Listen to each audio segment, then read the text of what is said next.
ரொம்ப ரேஷாக நான் இந்த அவரோட முந்திரன்னு சொல்லிட்டு ரேஷ் ட்ரைவ் பண்ணிங்கன்னா அடிப்பட போகிறது உங்களுக்கு தான். அவங்க அப்படியே வேடிக்கை பார்த்துட்டு போயிடுவாங்க. உடல் உபாதைகள் ஏற்படாமல் பார்த்துக்கோங்க. புத பகவான் 2ஆம் தேதி 3ஆம் தேதி ஜூலை மாதம் 3ஆம் தேதியும் சனி பகவான் ஜூலை மாதம் 2ஆம் தேதியும் வக்ரகதி ஆகுறாங்க.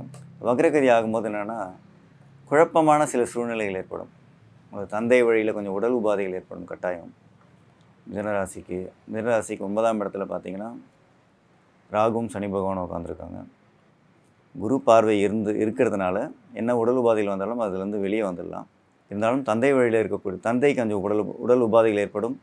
சின்ன விஷயங்கள் எதுவாக இருந்தாலும் உடனே போய் மருத்துவரை போய் அணுகி அதுக்கான மருத்துவ தீர்வை எடுத்துக்கோங்க. மருந்து மாத்திரைகள் வாங்கி கொடுங்க. நாளைக்கு பார்த்துக்கலாம். நீங்கள் வெளியூரில் இருப்பீங்க, அப்பா வேறு ஊரில் இருப்பார், வேலை நிமித்தமாக நீங்கள் வெளியூரில் இருப்பீங்க. இப்போ அந்த சமயத்தில் உங்களால் போக முடியாது. இந்த மாதிரி நடக்கும்போது என்னென்னா யார் மூலமாக சொல்லி அவங்களை தயவுசெய்து அழைச்சிட்டு போங்க. எல்லாம் அட்லீஸ்ட் வீக்லி ஒன்ஸாக போய் பார்த்துட்டு வாங்க.